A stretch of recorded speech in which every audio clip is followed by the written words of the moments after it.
अब हम सॉल्व करेंगे चैप्टर 7 कॉन्ग्रुएंस ऑफ ट्रायंगल, उसकी एक्सरसाइज 7.2 में हमने क्वेश्चन 1 to 5 सॉल्व कर लिए थे। अब ये है एक्सरसाइज 7.2 का पार्ट 2, उसका क्वेश्चन नंबर 6 वहाँ से हम स्टार्ट करेंगे। ठीक है, यहाँ पे क्वेश्चन 6 में दिया गया कंप्लीट द कॉन्ग्रुएंस स्टेटमेंट। तो नीचे यहाँ लिखा गया ट्रायंगल BCA कॉन्ग्रुएंट ट्रायंगल, कौन सा ट्रायंगल आएगा वो हमें लिखना है। और दूसरे वाले फिगर में ये नंबर 2 है, ठीक है, और ये नंबर 1 है। ठीक है, तो नंबर 2 में QRS ट्रायंगल, ये QRS ट्रायंगल के साथ कौन सा ट्रायंगल कॉन्ग्रुएंस होगा वो हमें लिखना है। नाम लिखने के लिए भी हम कॉन्ग्रुएंस ट्रायंगल एंगल से हम कंपेयर करके कॉन्ग्रुएंस बताएंगे। तो पहला वाला देखते हैं। इस ट्रायंगल में देखेंगे तो B और ये B पॉइंट के ये दोनों एंगल सेम है, तो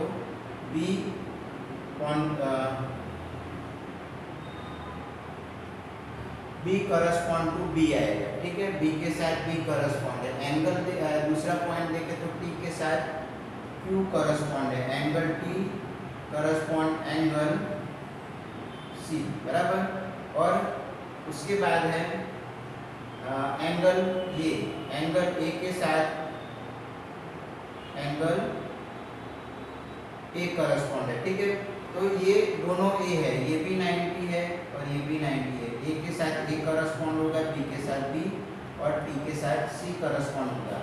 तो यहाँ पे हम देखेंगे कि हमको यहाँ बताया BCA, तो यहाँ देखो BCA, तो हम दूसरा कॉन्ग्रुएंट ट्रायंगल क्या लिख सकते हैं, BTA, तो यहाँ आएगा ट्रायंगल BTA। तो इस तरह से हमें ये जो पॉइंट्स हैं, ठीक है ना, ये एंगल है, हम इसे पॉइंट भी ले सकते हैं।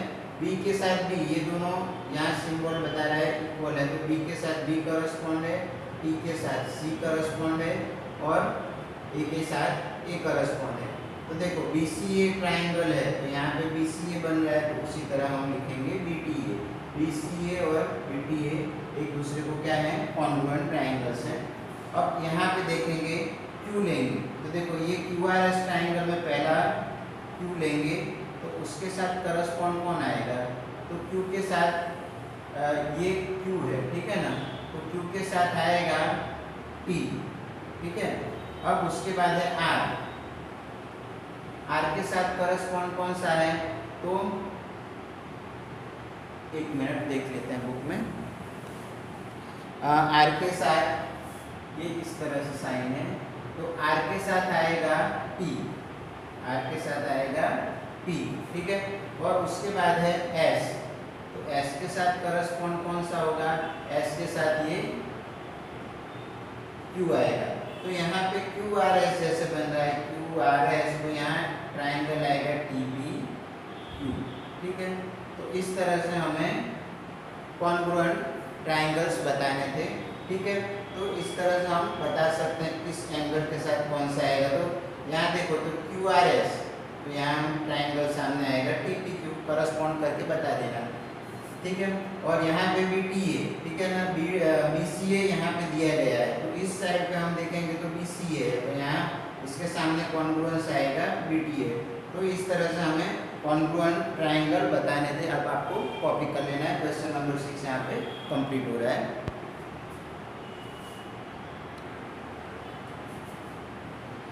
अब हम क्वेश्चन 7 सॉल्व करेंगे। क्वेश्चन 7 में दिया गया है इन अ स्क्वायर शीट, जो ग्राफ बुक आती है उसके अंदर बनाना है। ड्रॉ 2 ट्रायंगल्स, बराबर, 2 ट्रायंगल बनाना है। Draw 2 triangles of equal area, जिनके एरिया कैसे हो, इक्वल हो, such that the triangles are congruent. एक ये कंडीशन है कि दोनों ट्रायंगल कैसे होने चाहिए, कॉन्ग्रुएंट होने चाहिए। The triangles are not congruent. तो हम डायग्राम बना देते हैं। सपोज इस तरह से हमने यहाँ पे 2 ट्रायंगल्स हम बना रहे हैं। एक ट्रायंगल है ABC और दूसरा है CDE। ठीक है, सपोज ये 3 सेंटीमीटर है, ये 3 सेंटीमीटर है, ये 4 सेंटीमीटर है, ये 5 सेंटीमीटर है, ये 5 सेंटीमीटर और ABC और CD दो ट्राइंगल है। यहाँ पे AC 5 है, CE 5 है, ED 5 है, AD 5 है और यहाँ BC 5 है, यहाँ पे CD 5 है।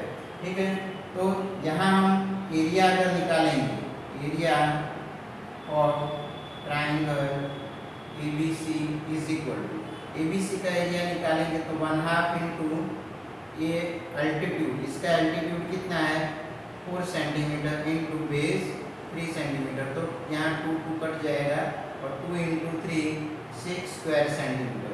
अब दूसरा ट्राइंगल है उसका एरिया निकालेंगे, एरिया ऑफ ट्राइंगल CD, ये राइट एंगल ट्राइंगल है। ठीक है, area of triangle CD is equal to 1/2 into ED 4 centimetre और ये इसका बेस 3 सेंटीमीटर। तो जब राइट ट्राइंगल हो तो एरिया निकालने के लिए क्या करना होता है, अल्टीट्यूड इंटू बेस करना होता है। ठीक है, और उसका हाफ कर देना है, तो 2 2 जा 4, 1 इंटू 2 2, 2 इंटू 3 6 स्क्वायर सेंटीमीटर। तो एक तो देखो कंडीशन क्या है कि दोनों का एरिया इक्वल होना चाहिए, और अब दूसरा कॉन्ग्रुएंट होने के लिए अब पेरीमीटर भी इक्वल होना चाहिए। तो perimeter of triangle ABC, perimeter निकालना मतलब साइड का टोटल करना, 4 cm plus 5 cm plus 3 cm is equal to 12 centimetre. ठीक है, और perimeter of triangle CDE is equal to 4 cm plus 3 cm plus 5 cm। Perimeter निकालने के लिए ट्रायंगल का साइड का सम कर लेते हैं तो हमें पेरीमीटर मिलता है। तो यहाँ देखेंगे तो यहाँ एरिया भी इक्वल है, पेरीमीटर भी इक्वल है, तो ये ट्रायंगल्स कैसे हो जाएंगे, ट्रायंगल ABC कॉन्ग्रुएंट, ABC को कॉन्ग्रुएंट कौन हो जाएगा, EDC। ठीक है, तो इस तरह से हम कॉन्ग्रुएंट ट्रायंगल बता सकते हैं। ठीक है, तो ये दोनों कैसे हैं कि एरिया दोनों के इक्वल है, पेरीमीटर भी इक्वल है और ये दोनों एक दूसरे को क्या है, कॉन्ग्रुएंट है। दूसरा जो है, दूसरे में हमें क्या बताना है कि ट्रायंगल्स कॉन्ग्रुएंट नहीं है, उनके एरिया इक्वल होंगे। ठीक है, अगर एरिया इक्वल है तो उसमें क्या हो सकता है, कॉन्ग्रुएंट कब नहीं होता है ट्रायंगल, जब उनकी कोई साइड इक्वल ना हो। ठीक है, तो वैसे हम फिगर बनाएंगे, एरिया इक्वल हो वैसा ट्रायंगल बनाएंगे। सपोज हमने एक ट्रायंगल बनाया, ठीक है, और ये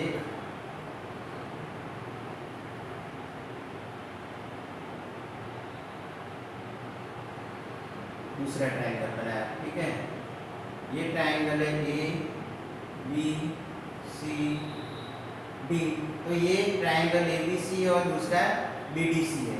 तो यहाँ पे एरिया जो है, यहाँ देखेंगे दो ट्रायंगल जो ABC है और ABC और DCB, दोनों ट्रायंगल में कॉमन साइड है BC।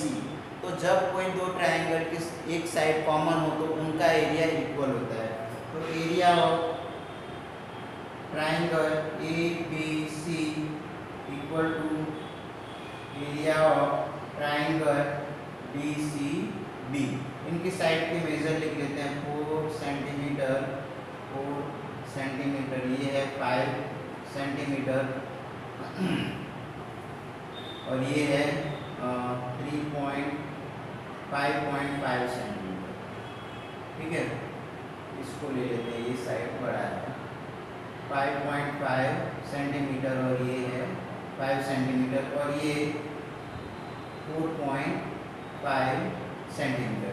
ठीक है, तो अब हम चेक करते हैं, एरिया तो इक्वल होगा, क्यों, क्योंकि दोनों ट्रायंगल में BC कॉमन साइड है, इसलिए ABC का और DCB ट्रायंगल का एरिया इक्वल आएगा। पेरीमीटर निकाल लेते हैं, perimeter of triangle ABC is equal to 4 cm plus 4.5 cm plus 5.5 cm is equal to 14 centimetre. ठीक है, तो इसका एरिया आ रहा है 14 पेरीमीटर 14 सेंटीमीटर आया है ट्रायंगल ABC का। ठीक है, और पेरीमीटर दूसरा ट्रायंगल का निकालते हैं। ट्रायंगल है DCB, उसका पेरीमीटर उसकी एक साइड है 4 cm और दूसरी साइड है 4.5 cm प्लस एक और साइड है 5 cm।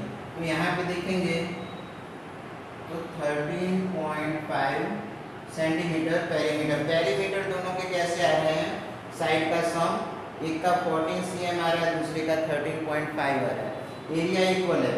लेकिन कॉन्ग्रुएंट ट्रायंगल होने के लिए क्या होता है कि जो साइड्स हैं वो कैसे होनी चाहिए, एक दूसरे को इक्वल होनी चाहिए, तब हम कॉन्ग्रुएंट बता सकेंगे। यहाँ पे देखो तो ये साइड है 5.5 cm, ये है 5, ये 4 है, ये 4 है और ये कॉमन है 4.5, लेकिन ये एक साइड अलग है तो मीन्स ये कॉन्ग्रुएंट ट्रायंगल नहीं है। ठीक है, तो देयरफॉर लिखेंगे triangle ABC not congruent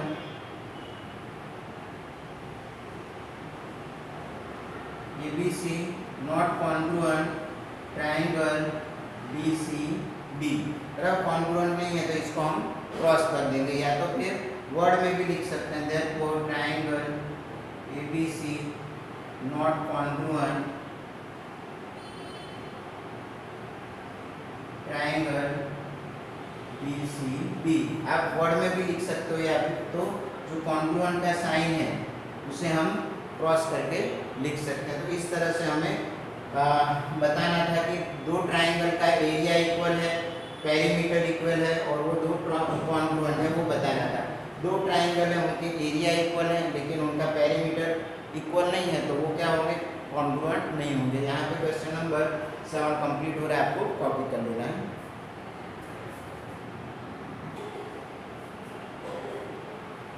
question number 8 solve करते हैं। क्वेश्चन नंबर 8 में दिया गया draw rough sketch of two triangles such that they have 5 pairs of congruent parts but still the triangles are not congruent. 5 part कैसे हैं, congruent है, फिर भी वो कैसा है कि वो ट्रायंगल कॉन्ग्रुएंट नहीं है।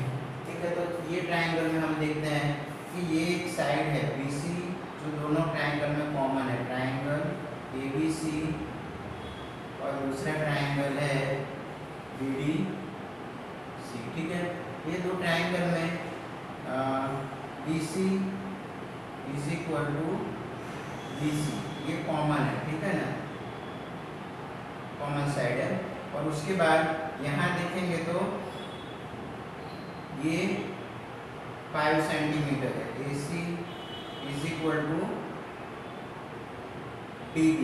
ठीक है, ओके, वो हाइपोटेनस है।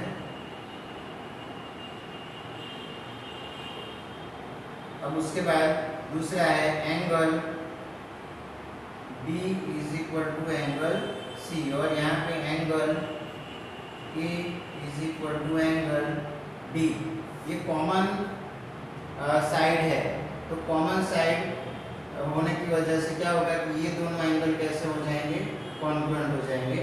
ठीक है, D angle A is equal to angle D। और दूसरा एंगल C, उसका नाम ले लेते हैं angle ACB। Angle ACB is equal to angle DBC। ठीक है,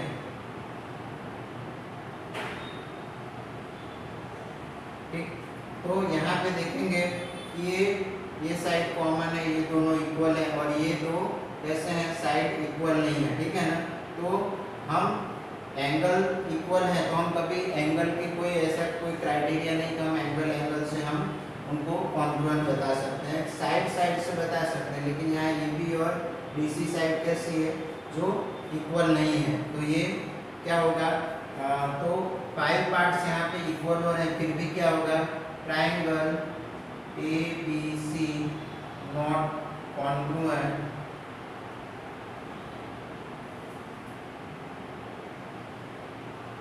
ट्रायंगल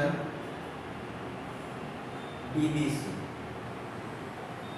ठीक है, तो इस तरह से हम बता सकते हैं कि 5 पार्ट्स और कॉन्ग्रुएंट होने के बाद भी, ठीक है, दोनों एक 5 पार्ट्स कॉन्ग्रुएंट होने के बाद भी ट्रायंगल क्या हो रहे हैं, कॉन्ग्रुएंट नहीं हो रहे हैं। ये आपको कॉपी कर लेना है।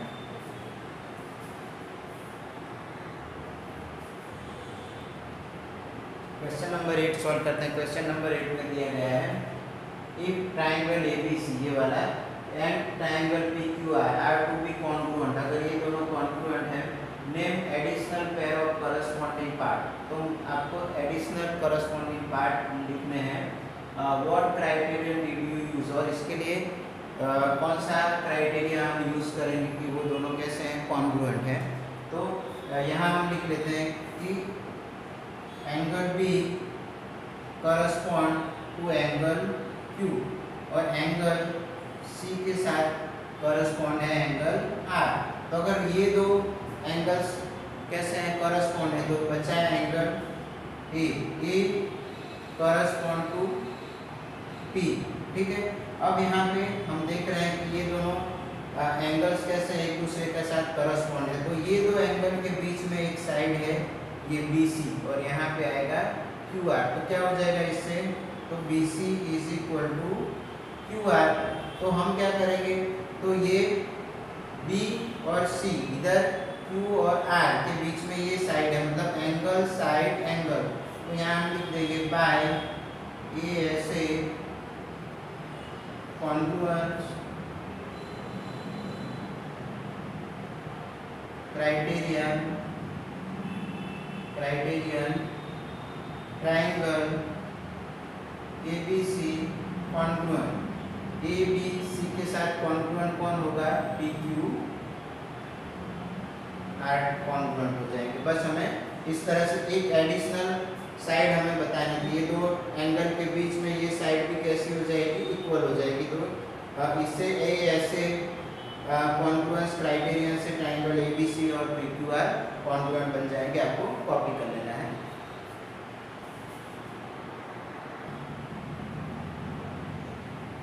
अब क्वेश्चन नंबर 10 सॉल्व करेंगे। क्वेश्चन नंबर 10 में दिया गया है explain why triangle ABC congruent triangle FAD। तो यहाँ पे हमें बताना है कि ABC और FAD क्यों कॉन्ग्रुएंट हैं। तो देखो यहाँ पे एंगल A इज इक्वल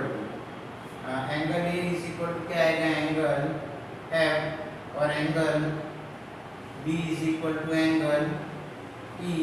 अब दो एंगल अगर इक्वल है तो थर्ड जो एंगल है वो भी इक्वल ही हो जाएगा, angle C। Angle C is equal to angle D, ठीक है। और दूसरा एक और दिया गया है कि BC is equal to D, ठीक है। तो इससे हमें क्या क्या दिया गया है कि in triangle ABC angle A and angle B are equal to the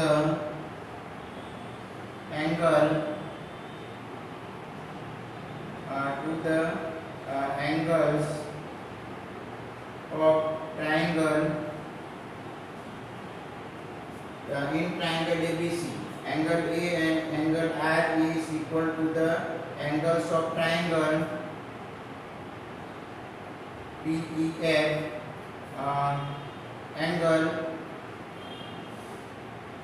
F and angle ER equal respectively